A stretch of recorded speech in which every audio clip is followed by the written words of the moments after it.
ന്യൂസിലേക്ക് സ്വാഗതം.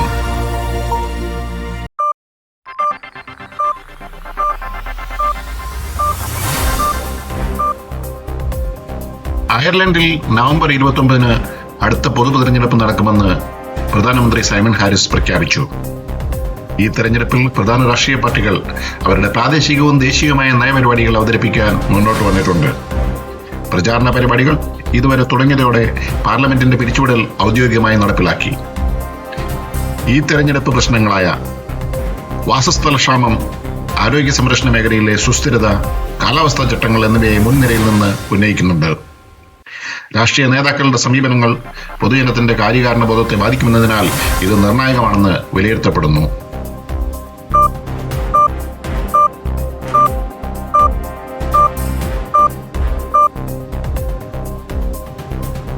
അയർലൻഡിലെ ഡബ്ലിനിലും മറ്റ് നഗരങ്ങളിലും കുടിയേറ്റക്കാർ നേരിടുന്ന പ്രശ്നങ്ങൾ വീണ്ടും പ്രസക്തമാവുകയാണ്. വാസസ്ഥലം ലഭ്യമാക്കുന്നതിനുള്ള നീക്കങ്ങൾ ഉയർന്നു വരുമ്പോഴും സർക്കാർ നിലപാടുകൾ പൊതുസമൂഹത്തിൽ ചർച്ചയായി മാറുന്നു. കൂടുതൽ ഫണ്ട് വിനിയോഗിക്കാൻ ആവശ്യമായ ആവശ്യങ്ങൾ മുൻനിരയിലേക്ക് ഉയർത്തപ്പെട്ടിട്ടുണ്ട്.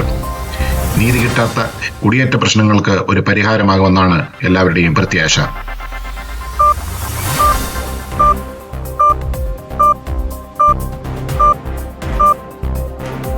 അയർലൻഡിലെ ലിമറിക്കിൽ കാറും ബസും തമ്മിലുണ്ടായ അപകടത്തിൽ നിരവധി പേർക്ക് പരിക്കേറ്റതായിട്ടാണ് റിപ്പോർട്ടുകൾ. അപകടം ഇന്നലെ രാവിലെ 7:30 മണിയോടുകൂടി തിരക്കേറിയ ഡബ്ലിംഗ്ടൺ റോഡിലാണ് സംഭവിച്ചത്. കാറും ബസും തമ്മിലുള്ള ഏറ്റുമുട്ടൽ വളരെ ശക്തിയുള്ളതും വാഹനങ്ങളുടെ മുൻഭാഗം പൂർണ്ണമായി തകർന്നതായും ദൃക്സാക്ഷികൾ പറയുന്നു. അപകടത്തിന്റെ കാരണം വ്യക്തമല്ലെങ്കിലും അപകട സ്ഥലത്ത് പോലീസ് അന്വേഷണം ആരംഭിച്ചിട്ടുണ്ട്.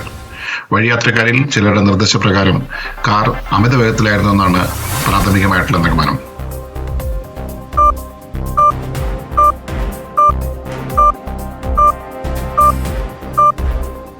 Irish rugby team November series മത്സരത്തിൽ ന്യൂസിലാൻഡിനെ നേരിടുന്നതിനായി സജീവമായി തയ്യാറെടുക്കുന്നു.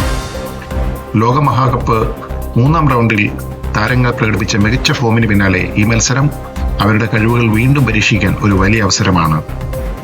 പ്രധാന താരങ്ങളായ ജോണി സെക്സ്റ്റൺ, പീറ്റർ ഓമഹോണി, ടൈഗ് ഫർലോങ് എന്നിവർ നയിക്കുന്ന ടീം മുമ്പത്തെ വിജയങ്ങളെ ആവർത്തിക്കാനുള്ള ഒറ്റനോട്ടത്തിലാണ്.